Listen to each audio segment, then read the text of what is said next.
अशोक, जिसे वास्तव में उनके समय में प्रचलित ब्राह्मी पाठ के अनुसार अशोका लिखा जाता था, अंग्रेजी में अशोका बन गया। एक भारतीय सम्राट और एक महान शासक, उनके दादा चंद्रगुप्त मौर्य के उत्तराधिकारी थे, जिन्होंने मौर्य राजवंश का गठन किया था।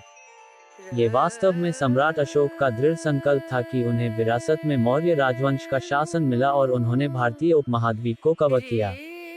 उन्होंने मौर्य राजवंश को जारी रखने के लिए अथक संघर्ष किया और एक सेना का नेतृत्व किया। सम्राट अशोक को आज भी एक महान आदर्श और नेता के रूप में याद किया जाता है, क्योंकि उन्होंने बौद्ध धर्म और धर्म की शिक्षाओं को फैलाने के लिए प्रयास किए थे। अशोक ने इस संदेश को स्तंभों और शिलालेखों के माध्यम से फैलाया और ये ऐतिहासिक अभिलेख समय की कसौटी पर खरे उतरे हैं। उन्हें बहुत ही योग्य रूप से अशोक महान कहा जाता है। महान सम्राट अशोक पर एक संक्षिप्त विवरण। अशोक भारत के मौर्य साम्राज्य के अंतिम प्रमुख राजा थे। अपने शासनकाल लगभग 265-238 बीसी, लगभग 273-232 बीसी के दौरान वे बौद्ध धर्म के प्रबल समर्थक थे, जिसने भारत में इसके प्रसार में मदद की।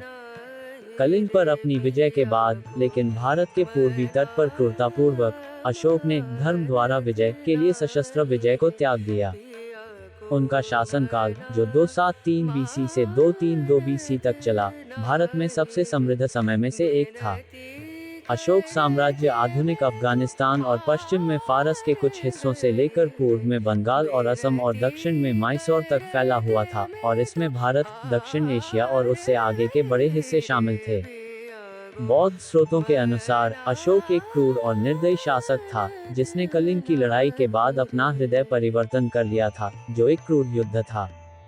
संघर्ष के बाद उन्होंने बौद्ध धर्म अपना लिया और अपना जीवन इस धर्म की शिक्षाओं को फैलाने में समर्पित कर दिया।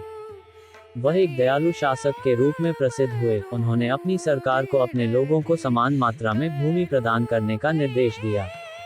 एक राजा के रूप में उनके दयालु रवैये के लिए उन्हें देवानाम प्रियदर्शी की उपाधि से सम्मानित किया गया।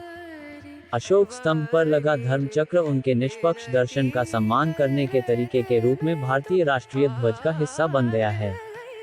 अशोक और उनके महान शासन को इतिहास में भारत के सबसे सफल समय में से एक से जोड़ा जाता है। अशोक सिंह स्तंभ का उपयोग भारत गणराज्य के प्रतीक के रूप में किया गया है।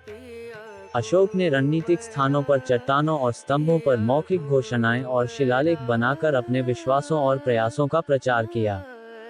ये शिलालेख चट्टान और स्तंभ प्रणाली, उदाहरण के लिए सारनाथ में पाया गया शेर की राजधानी, जो भारतीय उपमहाद्वीप का प्रतीक बन गया है, आमतौर पर उनके शासनकाल के विभिन्न वर्षों के दौरान लिखे गए थे, जिनमें उनके विचारों और कार्यों के बारे में बयान शामिल हैं, जो उनके जीवन और कार्यों के बारे में जानकारी देते हैं।